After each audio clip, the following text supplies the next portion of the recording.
Quand Pierre fut-il délivré? Quand le changement fut-il accompli? Le changement commença avec le repentir de Pierre. Ensuite, le Saint-Esprit descendit et remplit son cœur. Dieu le Père veut nous donner la puissance de l'Esprit. L'Esprit de Dieu habite en nous. Nous devons louer Dieu pour cela. Et ensuite, confesser comment nous avons attristé le Saint-Esprit. Après cela, nous devons nous incliner devant Dieu et lui demander qu'il nous fortifie par son Esprit et qu'il nous remplisse de sa puissance. Et comme l'Esprit nous révèle Christ, Christ viendra habiter en nous pour toujours. Et notre égoïsme sera expulsé. Nous devrions nous humilier devant Dieu et lui confesser l'état de l'Église entière. Il n'y a pas de mots pour décrire le triste état de l'Église de Christ sur la terre. Pensez aux chrétiens qui vous entourent.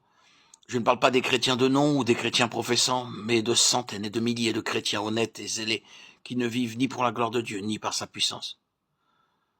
Nous avons besoin de confesser les péchés du peuple de Dieu et de nous humilier nous-mêmes. Nous sommes membres de ce corps malade. Et l'état maladif de ce corps sera un obstacle pour nous. À moins que nous ne venions à Dieu pour nous donner nous-mêmes entièrement et absolument à Dieu. Même dans l'œuvre de Dieu, nous voyons se manifester la volonté propre.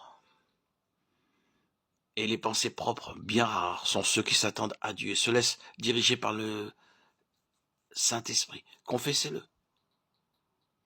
Soumettez-vous entièrement à la volonté de Dieu.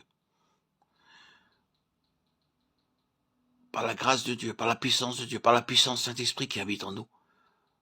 Cette vie de consécration est possible pour nous. Dieu soit loué.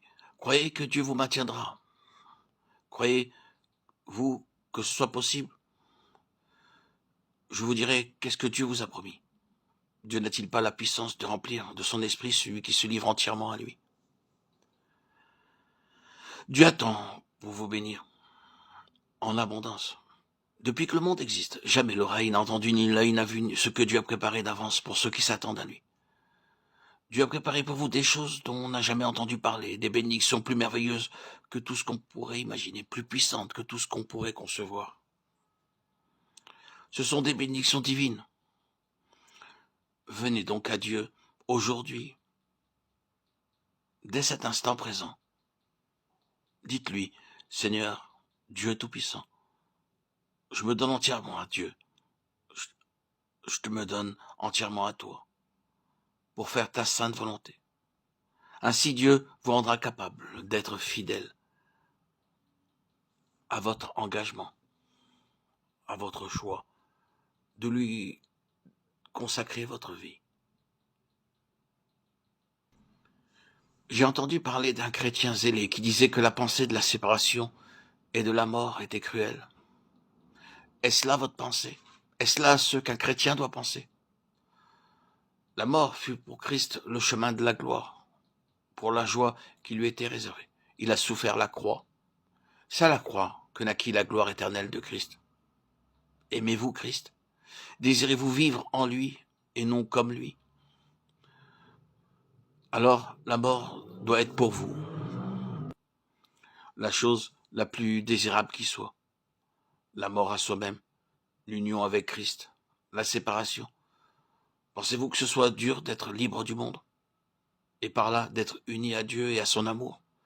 D'être séparé par cette séparation, à vivre et à marcher avec Dieu chaque jour? Oh, venez à Christ, jetez à ses pieds votre vie charnelle et égoïste, puis confiez-vous en lui.